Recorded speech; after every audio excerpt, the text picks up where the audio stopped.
Hello, everyone.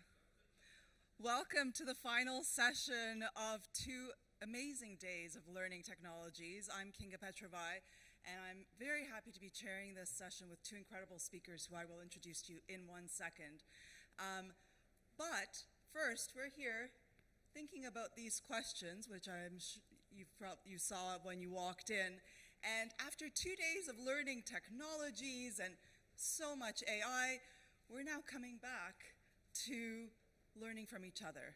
So peer-to-peer learning. What can we learn and how can we learn from the wealth of information and insights that we each hold, the learnings that we've all gathered, and we're going to be talking about practical tools and frameworks with incredible case studies on how we can make our organizations really amplify the learning, bring together all the different technologies and learn from each other. How do we know how to use them? How can we use them even better? So this is not replacement of, but rather harnessing all of that other learning and bringing it together like the glue that binds together all the other things that you are doing. So before we get into the talk, let's flip to the next. There we go. All right. Peer learning revolution. Absolutely. So we're going to talk about peer learning revolution. And does anybody use peer learning in their workplace? Is that something that you're all, okay, quite a few people. That's fantastic. So let's go to the next slide and think a little bit about see what everyone has to say about what does peer learning mean to you. So if you get your phones out and take a quick picture of this QR code, let's do a word cloud on what does peer learning mean to you. And just pop in as many answers as you like. It doesn't have to just be one. So we'll take a second and see what starts coming up. Okay, perspective, sharing knowledge, collaboration, that's sharing, organic, exchange of information. I love that. That is really good. Knowledge sharing, community of practice, exchange of information, reciprocal. That's a lot of great words. I love that. Okay. Nice. Okay. Support. Do these resonate? Does something surprise you? Is anyone surprised by anything that's coming up here? Reciprocal, I love that. Mentorship, SME lead training, that's really good as well. Team effort. So there's so much that is encapsulated in peer learning. There are a lot of different ways of doing peer learning and a lot of different aspects of how that can be made successful. So I really love this, and it's something to definitely come back to later. And we're going to explore some of them with our 2 speakers. So let me I can still see the words coming up, so I hate to start it, but I'm sure you've all taken pictures. So let me introduce to you 2 of our wonderful speakers, Hannah Frame, and they're both, first of all, they're both incredible experts in learning, and they both manage learning in their organization. So Hannah Frame is a learning expert, and she is also a podcaster on the podcast Every Day is a School Day, which is wonderful. And she has had many projects in learning and development that have won awards. And Sam Marnie, who's also a learning lead and is also now an advanced coach in transformational coaching, and has done incredible work in his organization on how to create learning and training very, very effectively. And both of them are part of last year's Learning Under 30 group, which, as you all know, yes, that is wonderful. Okay. Which, as you know, that's an incredible program at Learning Technologies that shines a light on the leaders that are coming up and who are under 30. So it's wonderful to have them here. So before any further ado, I'd like to hand over the stage to Hannah and Sam. Thanks, So good afternoon, everyone. What I want to start today is by saying one thing, and that is that we have a big problem. As L&D professionals, we are being slammed from every angle. There is so much stuff going on. Take a look at a couple of those things. probably heard a lot about these over the last 2 days. Maybe one more than the other, maybe one a little bit too much. We won't try delve into that one too much today as well. But what if there is an easier way?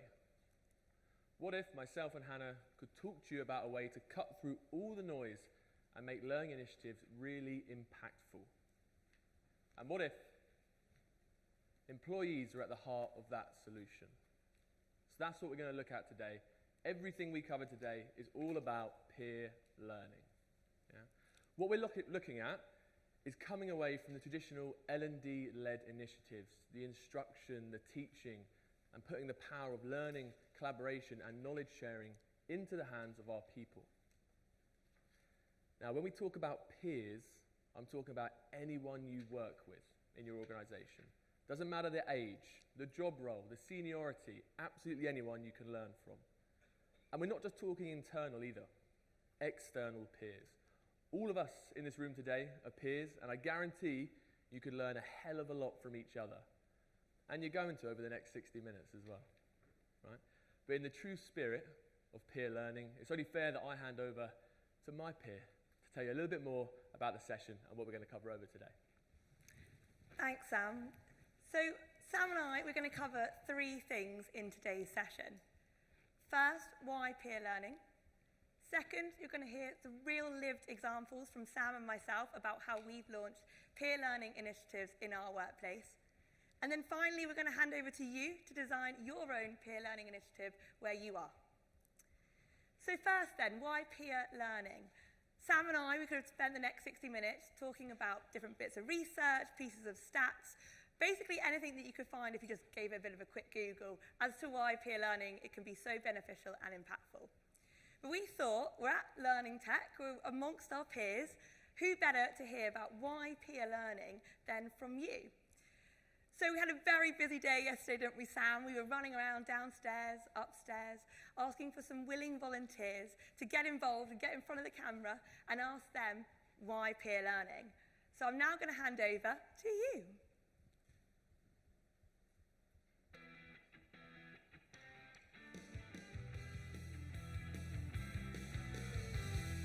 The thing with peer learning is that you really want to learn with people that have had skin in the game. Very much enhance the collaboration between teams, the community that they feel, the connection that they have to each other, and essentially build stronger relationships. Just utilizing your team's skill sets better and strengthening team spirit too. You learn best from the people you trust. They've tested what works in the environment you're working in. So it's not just theory out of a book, it is practice that is going to apply in the situation you're seeking to apply. Share ideas, and then you don't feel that you're having to come up with a solution on your own. Forming connections with other people and getting different contexts on a point. It's about connecting and building relationships between people who already know the stuff. Improves the intellectual capability of organisations. Such a great way to share my knowledge and learn from others.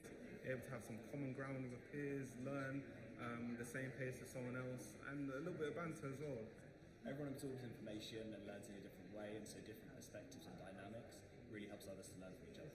It allows us to teach, which reinforces our understanding on some concepts. It is like the glue that holds everything else together. You learn from the experience of everyone else around you, and also from all the different aspects that they learned.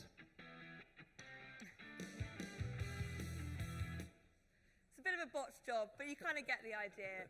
Peer learning is all around collaboration, learning from each other, and sharing best practice. So we want to put a bit of peer learning in action with you guys today. And so who here is familiar with the scenario where you've got some really great technical people in your company, but have no real people skills, and they get promoted to managerial roles? Or you're part of a culture where it's promotion after promotion after promotion, and you end up with those accidental managers. Now that's the case for me at SJP. And so I want to put this scenario on screen, and I'll give you a minute just to read it now.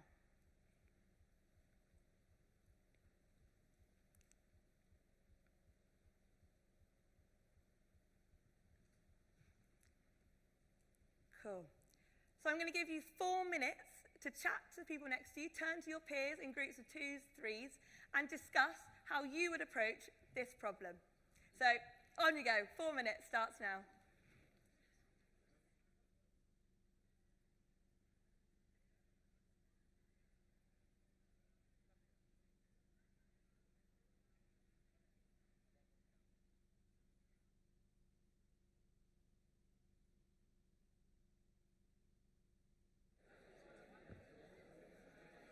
All right, okay, everyone. We'll bring it back to the front. Oh, well done. You actually only stopped after me asking once, which is quite rare. Your level of authority, sir. Don't scare me. Don't blame them. No, only joking. So, some great conversations going on in the room, right? But today we are kicking things a little bit old school. When you came in, you would have seen that bit of pen and paper that you've probably chucked on the chair next to you or underneath you. What I want you to do now is take that pen and paper and write down the best idea you heard during that 4 or 5 minutes. Okay, so just write down. I'll give you a minute to do it. The best idea you heard. Just write it down for me, and I'll tell you the next steps after.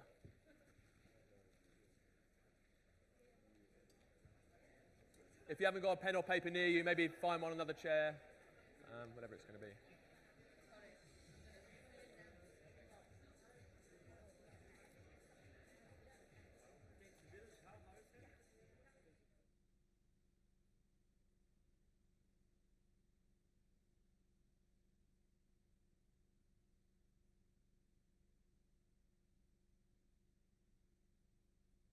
I want you to scrunch it up into a ball for me. Okay, so scrunch it up into a ball for me.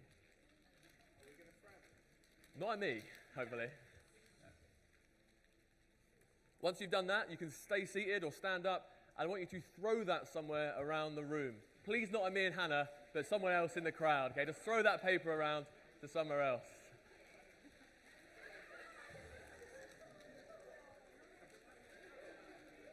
Now, what I need you to do, I do need you to go and find a piece of paper now if you don't have one. So go looking around. So pick one up, unscrunch it, and have a read of the idea that is down on that piece of paper.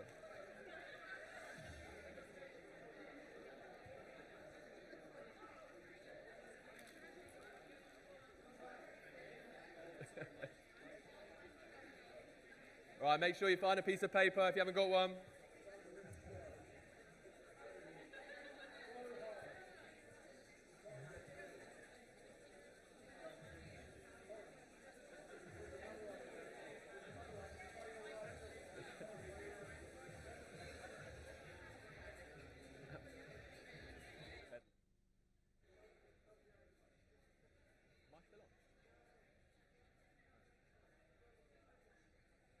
All right, okay. So we do have some roaming mics. So who's got a great idea in front of them they'd like to share? Who's got a great idea? I couldn't shut you all up a minute ago, so someone must have one. Me. Well, not me, because it's not my idea. But so this is a 360 constructive feedback from a trusted colleague. Great. Yeah, great. Brilliant. Lovely. Any others?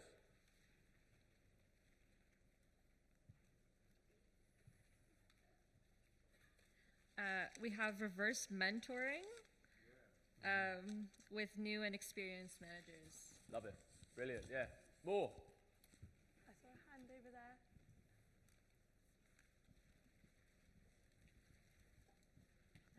I've got let technical managers manage projects, not people. Hopefully I haven't got too many in the room, I'll get in trouble. Yeah, another one, yeah. Group coaching for managers, exchange experiences. Yeah, lovely, yeah, brilliant. Any more? One more should we take? Have we got any? No, all the rest are bad ideas, are they? No, yeah, got it. Look, so why do we do that task? So why peer learning? It's pretty obvious, isn't it? Small amount of time, really easy to do, and look at all the ideas that we generated. And I guarantee there's so many more out there that we could spend the rest of the time talking about it. But it's probably only fair that me and Hannah actually do part of our job today and tell you a little bit about what our experiences are with peer learning. So I'll take you back over to Hannah, who's going to talk to you about her experience with St. James Place. So I'm going to take you to the world of St. James's Place. For those of you that don't know SJP, we're the largest UK wealth management firm. We're a FTSE 100 company, and there's over 16,000 of us that us in L&D look after. Now, my role is Social Learning, Technology and Innovation Manager, a very long title, but focusing on that social learning, that peer learning piece. So I'm on a mission to make sure that learning isn't done to people, but instead through people. I'm also really keen to make sure in L&D that any initiative that I do links back to our business strategy. We have a tough time in L&D sometimes trying to prove our impact, prove our worth, and get that buy-in from the top. But I found that if you link back to business strategy, it helps. So for the purpose of this story, there's to highlight two main parts of our SJP strategy. First is being brilliant at the basics, and second is being a performance-focused organisation. There's obviously a lot more to our strategy than just those two key things. We wouldn't be a FTSE 100 company otherwise. But I'm just going to focus on those two things. So in my role as Social Learning, Innovation and Technology Manager, I'm always looking out to see what's going on in different companies. And one thing in particular stood out was an initiative that Google put on. So it's a Google to Googler scheme where they get their experts in the business to build these communities, these peer learning communities, to learn from one another and to run some masterclasses. Now, when I read about this and I was diving into kind of the benefits that it has in boosting collaboration, sharing ideas, I knew that it was something that I wanted to see could work at SJP. So I had this idea, and then I thought, what best than to try and get sign-off then to run a pilot? We all love pilots. I love a pilot. Sam, do you love a pilot? Always. Cool. Yeah, we love a pilot. So I had this idea of taking and running peer learning masterclasses and how I could apply that at SJP. However, the next problem I had was, what should these masterclasses be on? I knew I needed to make sure I linked it back to strategy, make sure we were allowing people to be better at the basics and becoming a performance-focused organisation. But I was a bit clueless as to what to tap into. So I sat down with my L&D consultant in the team, and I ran a couple of training needs analyses across the business, looking at our data touch points, and running a number of surveys to get that insight. I didn't want to run something that wasn't relevant. And three things came out: networking, Excel, and to no surprise, AI. Now, I didn't know what to focus on these three things, so I thought, what would be a great tool that's widely used across the business that perhaps some people find can be a bit difficult at times? I'll be the first to admit I'm not the best at Excel, so I thought I could also learn from this, so let's do Excel. So focusing in on Excel. So I ran a pilot on Excel. However, although in L&D, I can be biased and say we've got lots of great skills, we didn't have anyone on the team that was that good at doing teaching or competent enough to teach the technical skills that's needed in Excel. I needed that expert in the business. So how did I find my Excel expert? Well, let me introduce you to Steve. Obviously, this isn't Steve, but for the purpose of the story, this is Steve today. So Steve is a bit of a legend at SJP, not because he's a brilliant facilitator or an L&D presenter, but because he is brilliant at Excel. He knows his stuff. Now, I'm fortunate in my role that I knew that Steve was brilliant at Excel, so I approached him. I asked him, would you be willing to get involved in a pilot looking at how we can adopt and embed peer learning at St James's Place? Now, I was very fortunate that he said yes. It would have been a bit awkward otherwise. I wouldn't have this story to tell. But yeah, he said yes, and then we kind of ran with that. So I sat with Steve, and we designed 4 sessions. Now, it was really crucial that these 4 sessions were shaped by the business. So we released surveys and asked those that use Excel in the business, what are your pain points? What do you get stuck on? What would you like to learn more? And that essentially shaped our 4 sessions. So we had it from the business. We had everything from the basics right through to the much more advanced Excel. And this was great for our learners because they could tap into what they wanted. However, it goes back to saying that Steve, although he's brilliant at Excel, he'd never done this before. He'd never stood in front of a classroom. So the great thing about doing the pilot is that you could learn and fail fast. We quickly learned that we needed to do something to boost Steve's confidence and give him a toolkit or resource that allowed him to be able to run with it and have the confidence that he needed to do these sessions. So I worked with the L&D team to create a training and facilitating toolkit that essentially anyone in the business can pick up and run with if they want to run a session. In this toolkit, there's everything from how to design your slides to working out what type of learners you might have in the room. So it's got pretty much everything that you need to pick up and go. With the 4 sessions with Excel, they were all done in a classroom-based environment. And the great thing again about Pilot is we quickly learned that in the world that we live in, this is no longer fit for purpose, and we need that blended approach. So with Steve's Excel sessions, they were a great success. We had over 90% oversubscribed with wait lists coming out of the door. So that was great. I knew I was onto a real winner. We had senior leader buy-in. We had a great momentum forming with peer learning. I was creating certifications. So if they went to a session, they would get a certificate to say they've been part of this peer learning revolution, the first of its kind at SJP. And this was great. Steve had some great conversation with his manager. It was great for his career development. So I wanted to see where I could take this to the next step. However, as mentioned, there's 16,000 of us. Trying to find Steves across the business would have been an admin nightmare. So I knew I needed technology to help me out. So I went and did a bit of market research, and I came across a fantastic company called eSwap. Now, essentially, the best way of describing eSwap is a bit of a corporate skills dating site amongst our colleagues. It allows you to go put the skills you have on offer, the skills you want to learn, and then it will match you in the business. So you can go and skill swap at any time.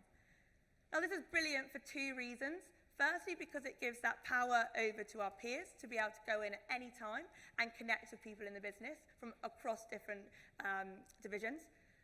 But secondly, as well, it's great for me as an L&D professional to get insight into who are our experts that are willing to offer their skills, and also where are our gaps, where have we got lots of people requesting stuff but not that much support on.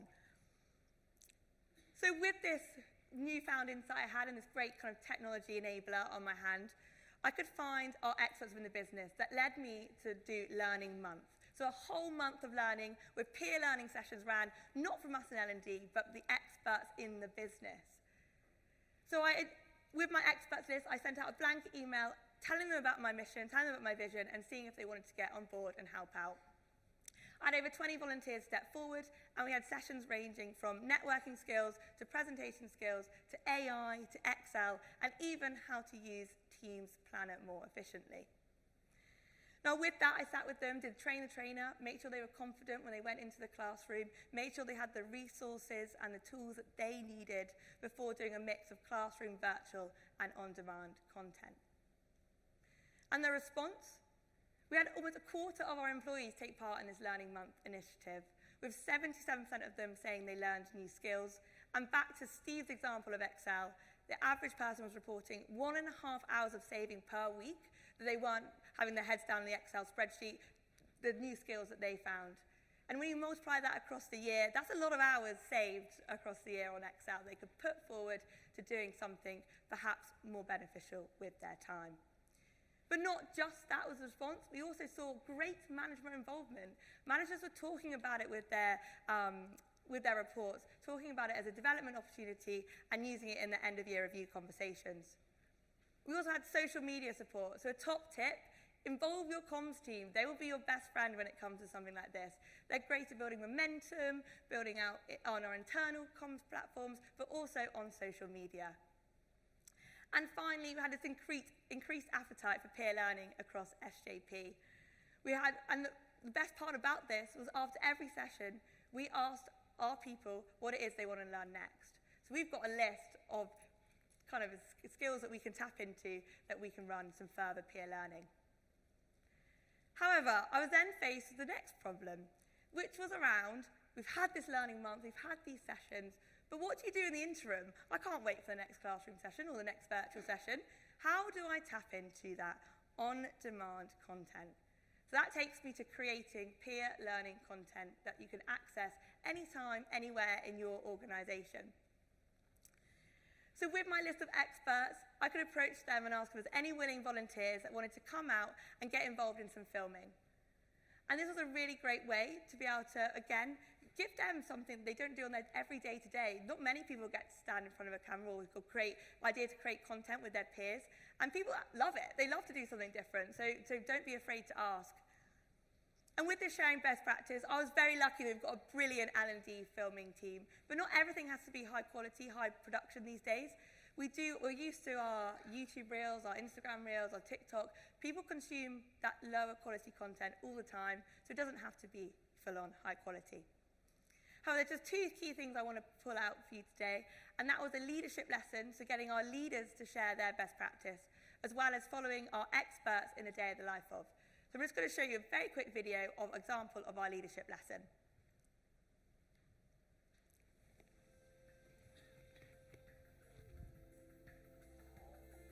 If I could give somebody some leadership advice, it would probably be It's amazing what you can accomplish if you don't care who takes the credit.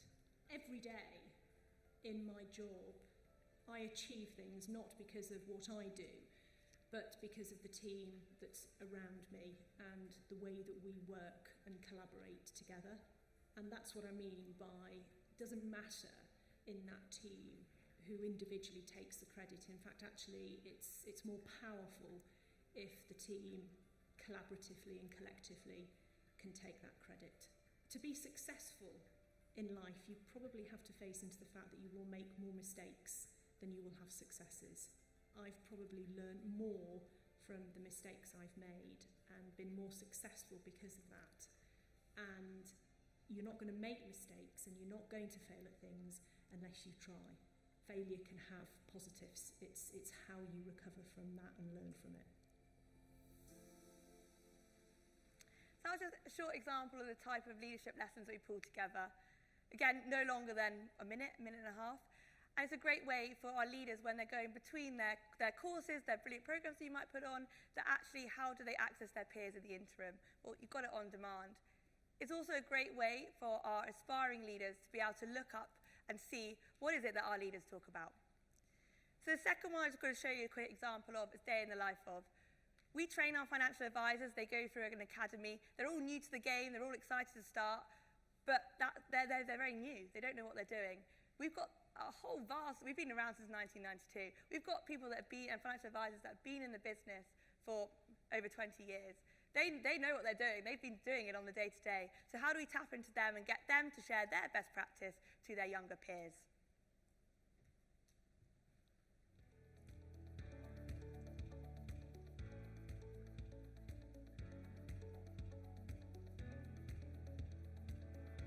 In terms of dealing with challenging clients, I think that an objection is more often than not just a request for clarification. It's often something they don't understand or you haven't explained well. And if they don't understand it, it's probably your fault. And you just need to rephrase it in a different way. Don't take an objection as negative. Deal with it coolly, calmly, and then just answer clearly. Clients will really value you being honest, open, and transparent with them.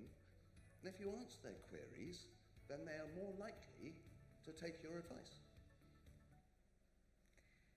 So my recommendation is to sit with your experts and ask them what would they have liked to know if they were their younger self or they were just first starting out. And you can build this really great content where people can learn from their peers.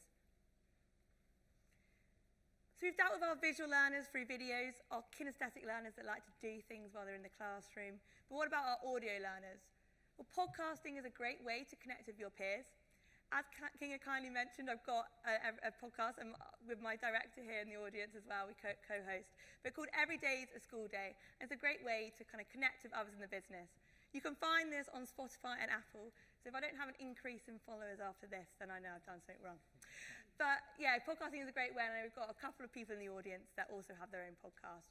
It's a great way to connect with your peers. So my story isn't just about Sam and those initial... Sam? Oh, don't Not about you. About Steve and those 4 Excel sessions.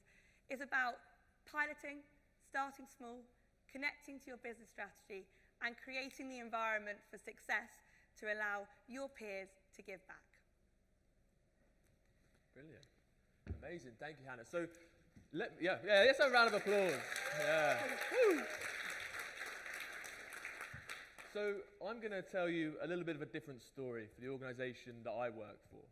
So, I work for People's Partnership.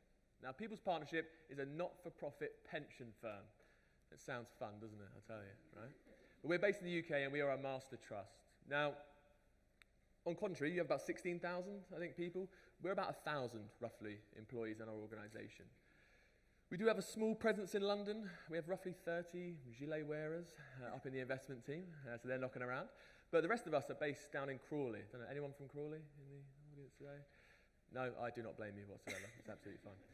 But to paint a little bit of a picture, my parents live in a very small village outside Crawley. If I go visit them on a Sunday, 9 times out of 10, I still get stuck behind a horse and cart, and I'm not even joking, right? Maybe I'm overselling this a little bit, but maybe I'm painting the picture for you. It's slightly different in terms of our organisations.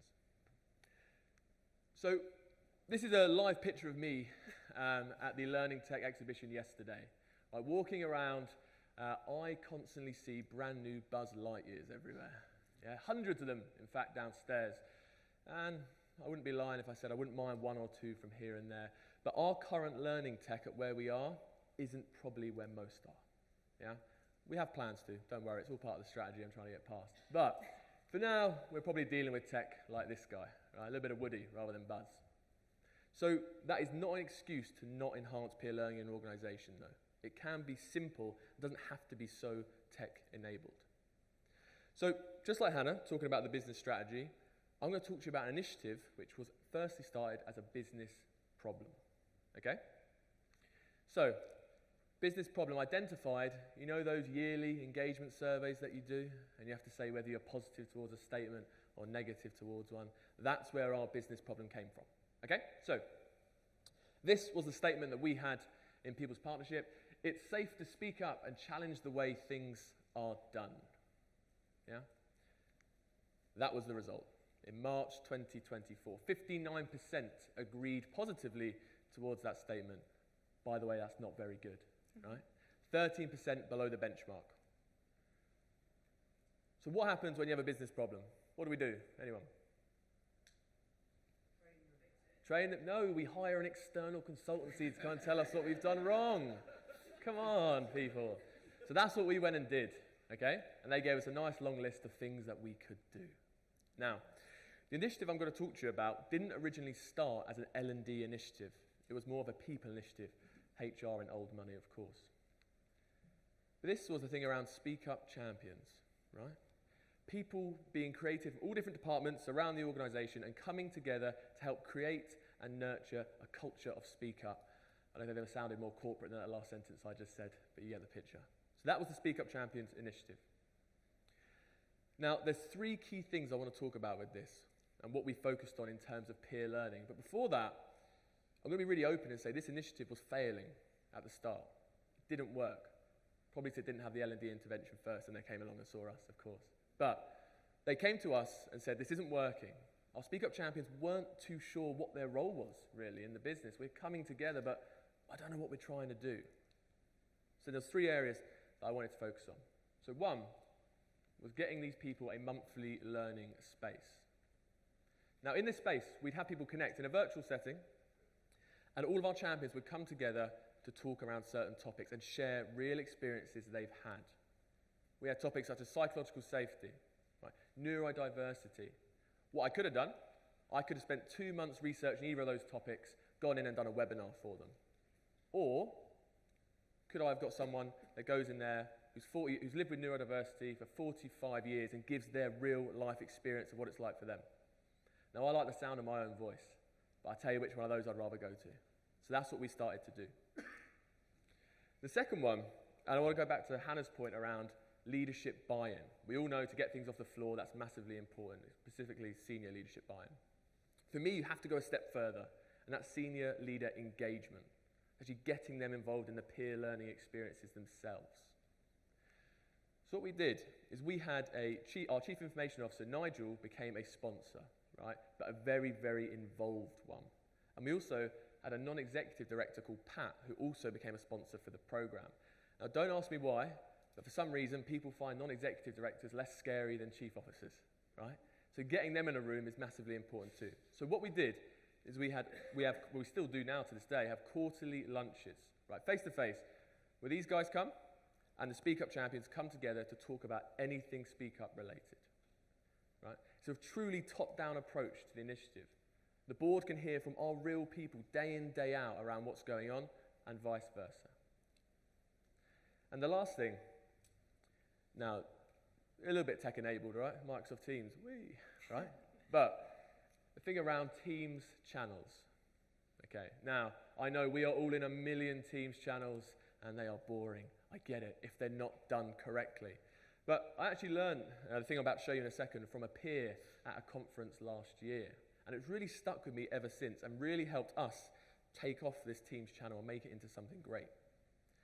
Now, first of all, when you load up a Teams channel or add people to it, you get 4 types of people within there. First of all, we have our lurkers, okay? So our lurkers are people that are there. They might still look at the content, but they do not engage whatsoever. There's no likes, there's no comments. 90% of people actually do start up here, in that lurker space. What we then have our likers. Pretty much does what it says on the tin. They like stuff, which is fine, yeah? We then go along to our contributors. These are the people that start actually putting content in, articles, things around Speak Up. And lastly, I don't want to overuse the word, but you have champions as well. These are the people that drive those teams' channels forward, or communities, whatever it's going to be. Now, unlike Hannah, we're only 1,000 people, so I don't have too much trouble locating who those champions could be. I often joke that I think I could actually name everyone in the organisation, but luckily I have a job to do and not enough time to do that, so no one's fully tested me on that. I'm pretty much lying. It's probably about 600. When it comes to champions, when I saw the list of Speak Up champions that was given to me when they wanted L&D to get involved in the initiative, I noticed a few names popping out. And these are the people that sign up to nearly everything in the company. Right? I know them very, very well. So those were the people that I thought, I might be able to target these. Right? Drive them, going, if you can drive this channel, you can start it off. And they did. So trying to identify those champions early, get them involved, big them up, and get the channels going. And eventually, you'll start seeing some lurkers becoming likers, contributors, and so on and so forth. You will still keep some lurkers there, but that's fine. We can't have everyone up at contributors. It would get a very annoying Teams channel very quickly. So, let's go back to this business problem that we had. Yeah? So, March 2024, 59% positive. We did this survey again in March 2025, which is lucky, as again, I'd have nothing to talk to you about today, but we have got some stats. 74% is where that went up to, as a whole organisation. You should have seen the looks on the faces of the Speak Up champions when I left that on a screen in one of our monthly sessions. Non-executive director, chief information officer, Speak Up champions seeing that. They started seeing purpose in the things they've been doing over the previous months going on. We're aiming for about 90% next time, but don't hold me to it. It's a high number. So some honest truths. And coming back to something that Hannah said around failing. Failing is okay. If you're going to fail, fail fast. Don't get attached to an idea. And that's what we did with the Speak Up Champions initiative. The second for me is that senior leadership engagement. Get them doing the peer learning itself. Have them going along sessions. Have them on panels. Have them during learning week doing whatever they're going to do. But get them in doing the work. And they're not that scary. Just go and ask them. And the third one, and the most important, is when I was handed this over, someone said to me, we left it to grow organically. That was the real words HR gave me. They gave me this. Don't leave it to grow organically.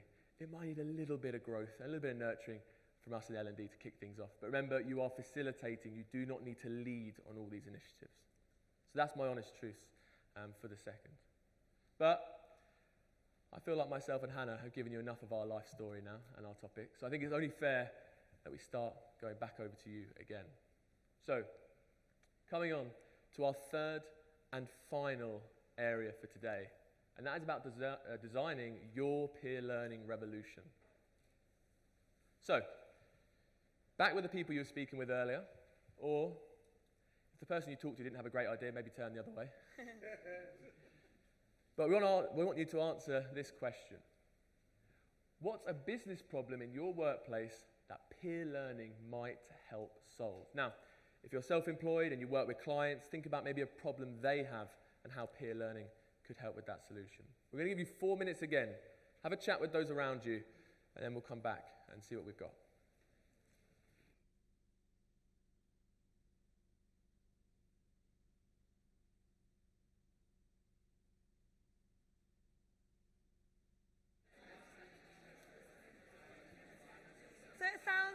Let's bring you back to the stage. It sounds like there were some great discussions going on, but all of these discussions mean nothing if you're not held accountable. So we want you to connect with the people sat next to you, get their email, get their LinkedIn. It doesn't have to be now, it can be once you leave. But what Sam and I want you to do is to connect back with that person in 2 weeks' time and see how they're getting along with their peer learning initiative. Now, some of you might be thinking, oh, I don't want to do that. It's been a long 2 days. But the person sat next to you could be on the edge of something amazing and just need that little nudge from you to check in. So if you're not going to do it for you, do it for them. I am feeling a little bit bad that we're giving you a lot of work to do. I know we didn't plan this, but I think maybe we should commit to it as well in 2 weeks. So if you follow us on LinkedIn, we will post what we have found in our catch-up in 2 weeks around peer learning and what we are doing going forward. It's only fair. I feel bad giving you homework. I thought we should have it as well. Yeah. Fair enough, Sam. Cool. So as you might tell, Sam and I like doing things in the power of 3. So here are 3 things that we've learned that can help you when designing your peer learning initiative. First, start with the business problem. To get that buy-in, you need to link back to the strategy. Second, pilot. Start small, fail fast to help create the conditions for success. And finally, our role in L&D is to guide, to facilitate, and to support when it comes to peer learning. We have a tendency to, as L&D trainers, to want to get involved and take over, but when it comes to peer learning, we need to sit back and create the conditions for success. But just before we go on to a bit of Q&A, I just want to take the opportunity to say thank you so much. I know it's the last session of the day, and your energy, your enthusiasm, everything has been brilliant. So thank you so much from myself. Yeah, thank you guys. Thank you. Oh, I've got to carry the stool over. That was amazing. My goodness, so many tips that I'm walking away with. And I love those videos and the Learning Month. That's really, really fantastic. So if anyone has questions, let's have a little bit of a discussion about your experience and what you've learned along the way. Okay, question right here, please. Hi, thank you. So part of my role involves running a community of practice, which is quite established, and I've done many of the things you mentioned. We are very heavy in peer-to-peer learning.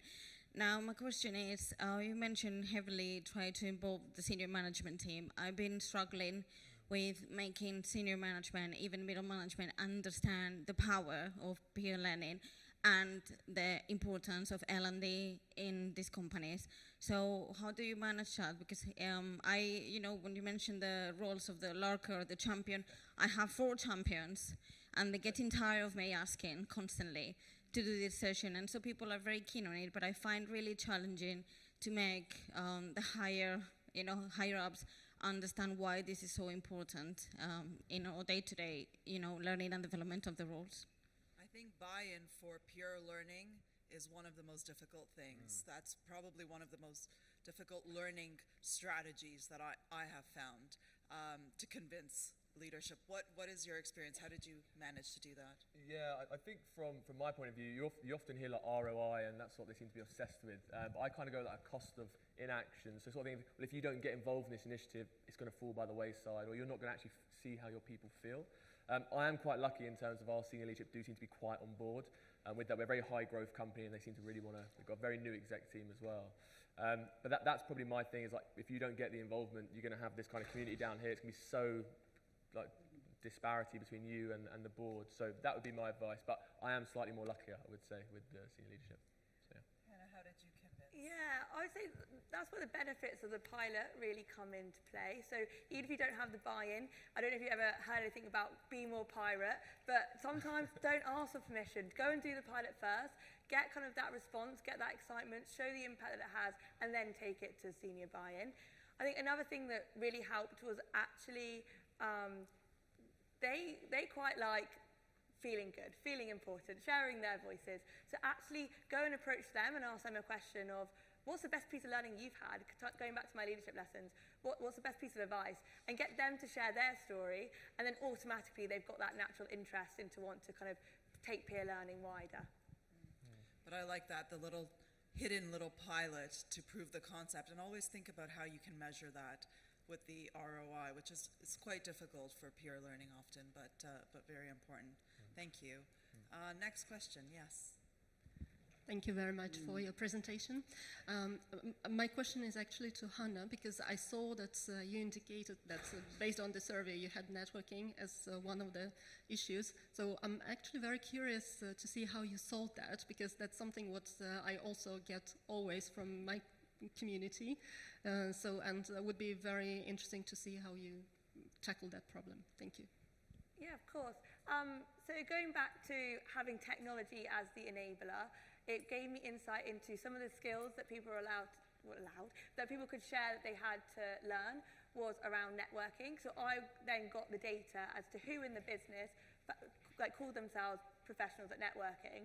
So that gave me that insight then to go and spend some time with these people, kind of listen to how they would approach the thing, what their best practice was, and then build a session around that. And what we found with networking is the best way to do it is to be interactive. Be interactive in the sessions, try and create experiences in-house for those networking opportunities to exist. So in L&D, we have a great opportunity to be able to work with our people team, work with our comms team to create sessions where it allows that kind of natural networking and facilitation.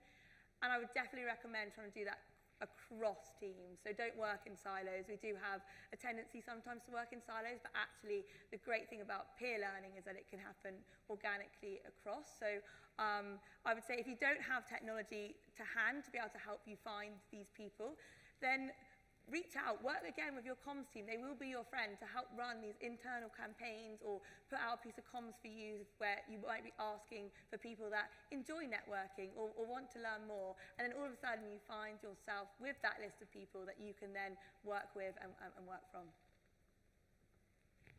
Great, absolutely. There's a question over there. Yeah, my question's more about keeping momentum. So when you talk about your learning month or you've identified, was it Danny? Where's Wally guy? Steve, I don't know where Danny from, sorry. So when you've got these people in, and the enthusiasm is quite big to start with, and we often have quite a bit of interest in participating in things like this, and then when the real life of work gets in the way, people start to taper away, and the momentum kind of slips a little bit. So have you any advice in terms of keeping momentum, keeping the buzz going around peer learning, especially when people have proper jobs to do outside of it? Yeah, that's a great point there about the time it can sometimes take from these people, and that's where one, recognition and incentives come into play. So something I didn't share but with Steve was that my director emailed the manager to say thank you for his time. Kind of, we have an internal reward sharing system, so it generates that, there is something in it for me to get involved in this peer learning, which often helps. But I think as well as creating momentum is that digital content piece that I mentioned. So when you're not doing these learning months or these initiatives, actually how can you maintain that momentum through digital content, through visual, audio, could be little podcast snippets or digital content pieces that you could share on your learning experience platform that people can access at any time. And you'll find that that will help with momentum. But also, not to really take the point, but with the comms team, so with Steve, we had that social media buy-in, so corporately on our SJP website, if you go onto their LinkedIn, you will see some posts about this social learning and these peer learning opportunities. And that's great, because that reaches 93,000 people that they've got following them. So I think having their support as well, it helps continue that momentum and make people see that this peer learning is important and the benefits that it can have. So yeah, those would be how I'd approach it. Yeah, I love that internal marketing and promoting learning that way as well. And what about you, Sam? It's going to sound a really silly point, but I think you've got to make the peer learning good. Like, if it's not good, people aren't going to come back. We ran a sort of a program for new and aspiring managers because they love coming on workshops. But the whole kind of thing was peer learning. It was kind of all focused around that. And the absolute buzz that's still going through the organisation now is I am oversubscribed by way too many people. Right? I'm going to let down quite a few. So I think if you actually make it a really enriching experience for people, word of mouth goes so far in an organisation. But if you go, we do peer learning, but it's not very good, the momentum will fall. But I did like what you said earlier, that in the Teams channels, you assigned people the role of keeping things going. Yeah. And I think that's often really important as well. If in whatever format you're doing learning, to have someone that really makes sure that it keeps going and the momentum stays up, because it is hard, and it is hard to compete with the demands of the work. Yeah, and I think a lot of the time we fall into that habit of it being us. I think it happens all the time. We think we have to be the champions of stuff, and there's a lot of people in our organisation that would happily do it. They just don't know how to do it yet, so we just have to show them. Great. That's really great. There was a question right here. Yeah, thank you. Fantastic presentation, really insightful. And it kind of goes off what you guys have just said. So, Hannah, you spoke about kind of how, like, Steve and the people that are producing the learning, they're shown to everyone. And Sam, you talked about it in your section around the sense of purpose that they connected to once they saw the data. My question is kind of around, how do you keep that purpose? It's kind of a little bit in the momentum, but how do you show them that there is purpose to what they're doing before that data comes in or before those posts come in? Does that make sense? So kind of alongside momentum, how do you show them we're having an impact, there is purpose here? Yeah, for me, it's that whole piece around tying back to your corporate strategy, so showing that what they're doing and what they're delivering is, in my scenario, helping others to be brilliant at basics and become a performance-focused organisation. So that can help. And that can help because it gives them something that they can talk about with their managers in their career development conversations. So ultimately, people want to be promoted, people want to have a career, and this is peer learning and being part of these peer learning initiatives is a great way for them to be able to have those conversations with their manager to show that they're giving something back to the company, they're helping the company deliver against their strategy, and it ultimately helps them in their kind of longer term career goals. Yeah, there's a term I don't think we do enough in L&D, sort of around like field work. We seem to wait for all the data to come in, like let's just go out and ask people. So a lot of the time, especially in the Speak Up initiative, rather than waiting a whole 6 months or a year to get that data, we go, have you gone out and asked your area, your departments, how they are feeling? Give them a couple of questions. Go, just ask people, walk past them and ask. And I think we always wait for, tech is great. I'm speaking at a tech conference, so I'm going to say that, obviously. But sometimes, just human to human, get out and talk to people. I do not think we do that enough. No, absolutely. And that you always discover something, and there's so much in that internal feeling that people have, I think, especially in pure learning, is that they feel that, oh, I'm not the only one who's not succeeding. Oh, I can go to someone, now I know who to go to. So the feeling, I think, is really important to capture. So that's great. Okay, is there sorry, where was the other question? I thought I saw a hand go up. Okay, so as we're looking at another question, can you tell me something about what surprised you in the initiatives that you've done? You did really great work and very innovative ways of bringing people together. Did something surprise you? For me, it was how many willing volunteers you have in your company that are wanting to do something more than perhaps just their day-to-day and give back. So for me, it was definitely the amount of interest that we have that took me by surprise a bit, yeah. Yeah, mine is definitely one person in particular, Nigel, who's the Chief Investment Officer. I could not believe his buy-in. Right, from the outside, before that, I didn't have too much of a connection with him. I do now, we have a right joke every single week. But his just want to be involved, turning up to these peer learning experiences and being there, sitting amongst it, not sitting on a different table or being the one to even lead the conversations, just to listen. He's really surprised me, in a good way, in a great way. What do you think he found that was missing before, that he really found probably the board test. No, I'm joking.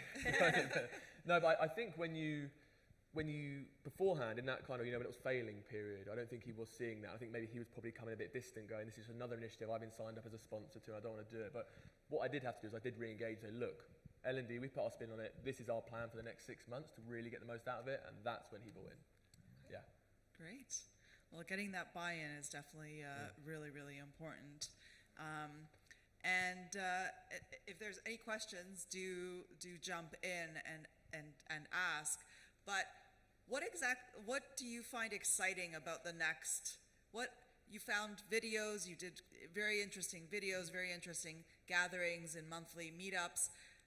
What are you looking to that you're excited about in a new way of bringing people together? Is there something you're thinking about? I'm personally excited to see what Sam comes up with. In 2 weeks, we'll be paying attention. Yes.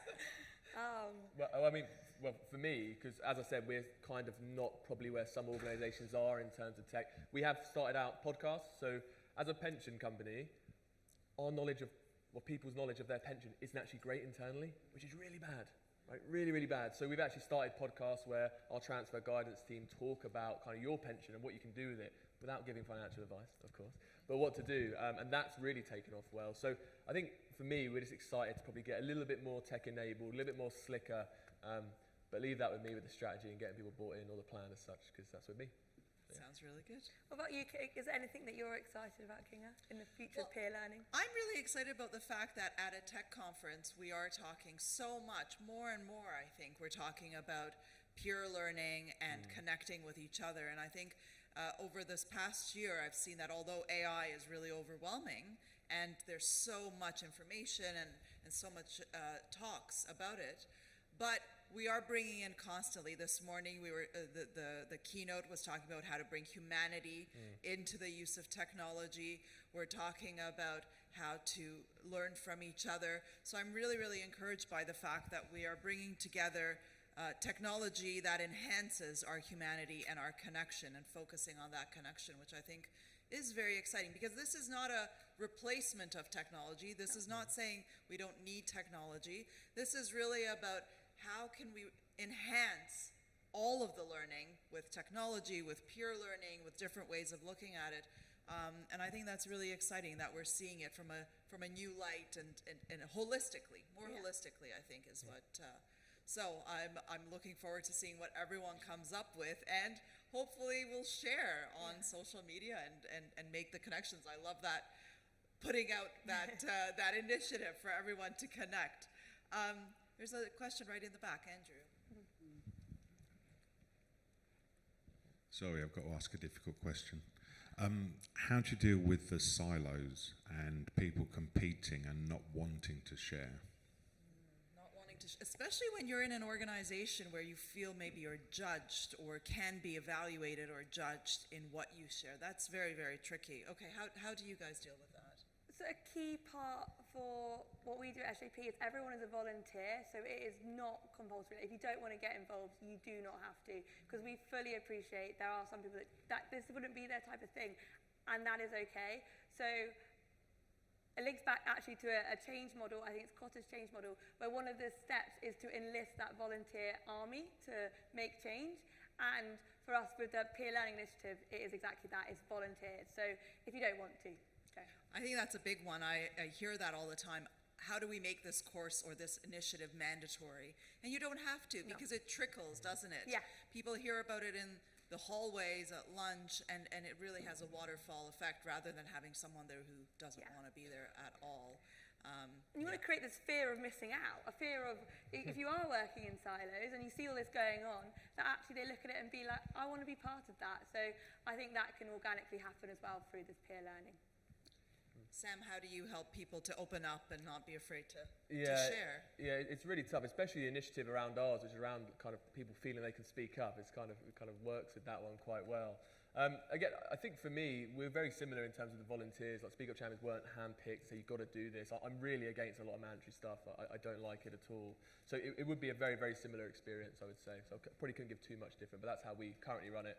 But long term, if you're going to try and really build a peer learning organisation, there's probably things we'd have to look out for with that. I think it's something you have to look at in terms of the context. Maybe bringing together people from certain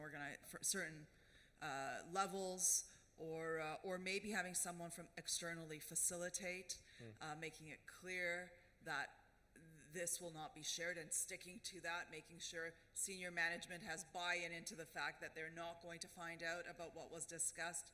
So depending on the situation, I think there's a lot of important aspects. I think we have time for a final question for one. Okay, yes. Hi. I don't think I ever have a conversation about peer social learning within organizations without the question of quality popping up. So how do we ensure there's quality and there's not like the people are learning the right things from one another? Was there ever a question on the table for you? And if it wasn't, cool. I'm just curious to know how you think about that. That's a great one. Yeah, it's a great question, and it's one that we face, like the quality of things.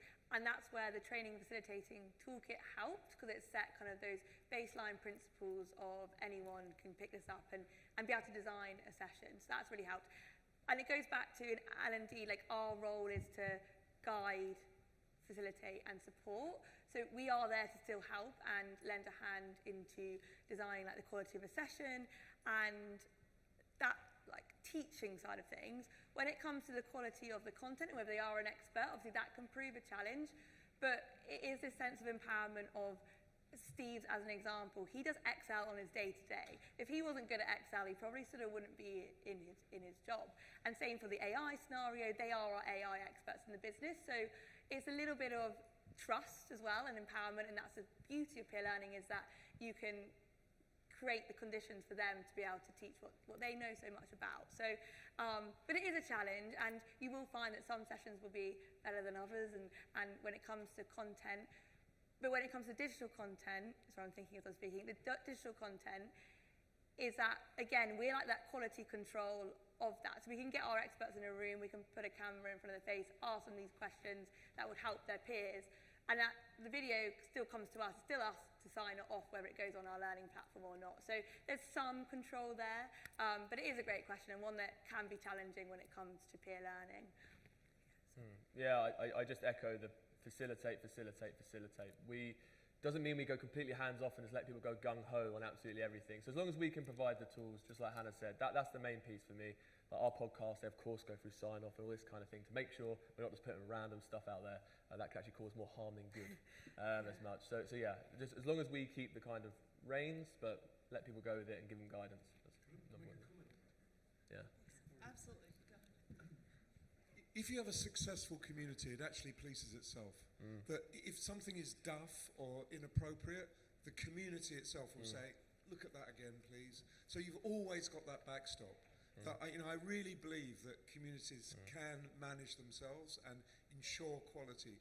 You've got an oversight, but if it got big, you couldn't look at every single thing going through. But you've got to trust the community, that they want it to be a quality community. And therefore, they have the power to just have gentle words with people. It often isn't a fight, it's just have a look at that again. Is that really the regulation or whatever it might be? They will deal with it, I promise. Yeah, thanks, Nigel.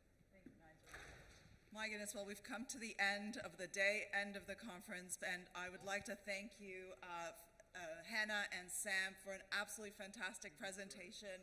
Really wonderful tips and insights, and certainly things I'm taking away. And I love the challenge you put out to everyone. So hopefully everyone connects, exchanges ideas, and stays in touch and keeps the energy of this incredible conference going. And a big round of applause. Thank you so much, Hannah and Sam. Thank you to you too, Kinga. Yeah. Well, thank you, all of you, for coming and for being here and for participating in the great activities. And now let's go to drinks and connect and keep that conversation going. So thank you all. Good night.